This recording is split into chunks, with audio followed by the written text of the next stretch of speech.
Europe 1 13h. Merci de nous rejoindre, vous écoutez Céline Géraud sur Europe 1 jusqu'à 14h et avec vous pour décrypter l'actualité, Céline, Charlotte Dornelas, journaliste au Journal du Dimanche et l'ancien juge d'instruction Georges Fenech. Bonjour à vous deux, bienvenue à bord. Bonjour. On va évidemment comme chaque jour décrypter l'actualité. Il y a de quoi faire aujourd'hui. On va commencer malheureusement, j'ai envie de dire, par ces agressions ultra-violentes entre jeunes qui se poursuivent. Près d'une semaine après la mort du jeune Chemseddine, passé à tabac à la sortie de son collège à Viry-Châtillon.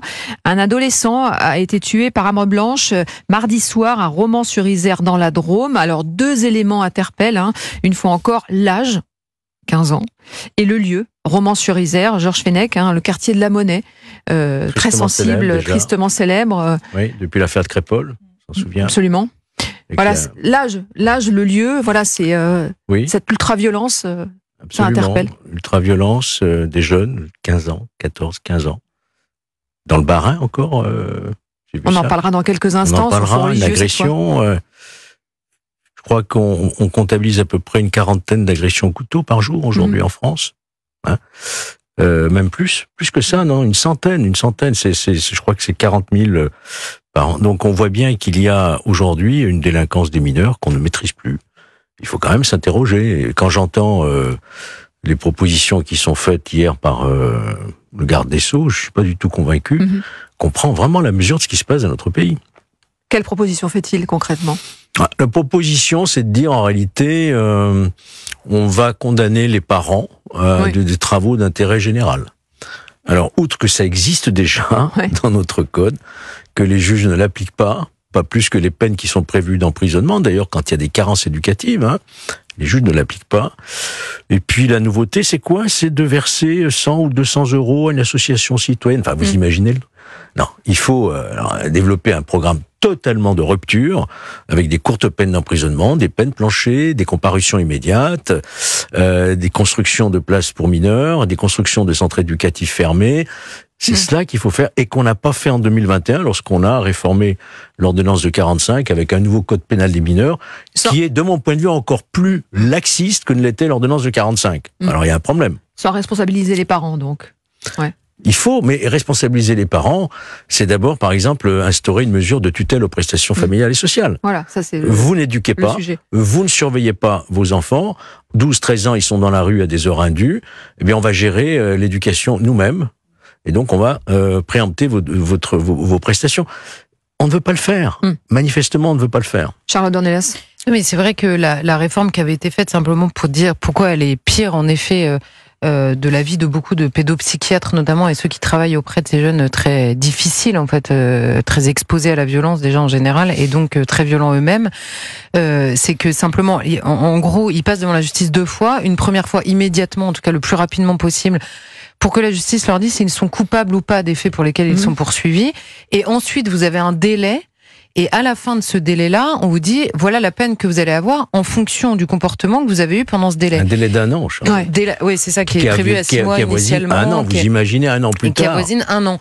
Donc à cet âge-là, justement, les pédopsies vous disent, il faut une butée, et c'est le mot de Maurice Berger qui a beaucoup travaillé là-dessus, il dit, il faut une butée immédiate, même si la peine est courte, il faut qu'elle soit immédiate, il faut que la sanction suive directement l'acte qui est posé, et surtout qu'elle ne soit pas relativisée par un éventuel comportement après l'acte qui a été posé, parce que c'est pas le comportement général qu'on punit, c'est un acte en particulier. Il faut, parce que certains jeunes ne comprennent même pas, et on le voit dans le déchaînement parfois, ne comprennent même pas la gravité des actes qu'ils posent. Parce que là, c'est sans doute pour un phénomène, un motif très futile, semble-t-il. Bah oui, alors on voit parfois et en fait, quand bien même le motif serait grave, en fait, s'acharner et tuer un gamin de 15 ans, quand bien même pour à l'arme blanche, quand bien même le motif a l'air grave aux yeux de celui qui frappe, ça ne l'est jamais assez pour commettre ce genre de fait. On doit reposer la question de l'excuse de minorité, qui est à nouveau dans le débat d'ailleurs. On a Bruno qui nous écoute dans l'heure, qui nous appelle. Bonjour Bruno. Oui, bonjour. Merci d'être avec nous en direct dans Europe 1 13h. Vous êtes armurier, je le précise, et vous souhaitiez réagir sur ce nouveau drame. Oui, je crois que vous avez un panel autour de vous de personnes qui sont extrêmement intelligentes et qui viennent de décrire la totalité des problèmes qu'on peut rencontrer aujourd'hui. C'est un problème qui est extrêmement compliqué parce qu'en fait, tout est dû à une multitude de choses. qu'on a laissé partir à volo depuis des années. On a un arsenal législatif qui est phénoménal. Je pense qu'on peut tout punir, on peut tout dire et tout faire pour arrêter cette violence, mais c'est tellement compliqué, c'est tellement diffus et c'est tellement établi depuis des années maintenant que ça devient extrêmement compliqué. Donc effectivement, il faudrait une véritable fortune de l'État pour pouvoir mettre en place des reprises de ces jeunes qui n'ont pas compris ce que c'était que la violence ou l'importance de la vie, l'importance de vivre de façon normale, je dirais. Et tous ces jeunes, malheureusement aujourd'hui, on a toujours 3-4 vies dans un jeu vidéo, il n'y a aucun problème. On va tuer le voisin, on recommencera à le tuer demain, il sera de nouveau en vie. Donc ce que vous dites, c'est qu'ils ils sont dans un monde parallèle et ils banalisent la violence, c'est ça? C'est ça. Une violence complètement banalisée. J'entendais tout à l'heure Monsieur Pro qui disait « j'ai peur de ces gens qui se baladent avec des couteaux, etc. » Attendez, on ne peut pas se balader avec un couteau, c'est interdit par la loi. Il suffit d'une palpation, vous vous retrouvez devant un officier de police judiciaire. Si c'est pour aller cueillir des champignons avec une courbe, il n'y a aucun problème, il va vous laisser repartir. Sinon, vous êtes arrêté et vous êtes sanctionné. Bruno, vous êtes armurier. Vous êtes armurier, pardon, je vous coupe. Vous êtes armurier, je le précisais. Est-ce que vous ressentez cette volonté, ce besoin de s'armer, de se protéger en cette période d'insécurité croissante? Oui. On a de nouveau, je le dis, on a un arsenal législatif de protection de nos citoyens qui est extrêmement bien fait. Il y a plein de gens qui viennent nous voir en nous demandant des bombes lacrymogènes. On n'a pas le droit d'en avoir sur soi, on n'a pas le droit d'en avoir dans la voiture, comme les couteaux, comme toutes ces pseudo-armes. Mais effectivement, de plus en plus de gens viennent demander quelque chose pour se protéger. Les gens ont peur. Ouais. Effectivement, merci beaucoup Bruno pour ce témoignage.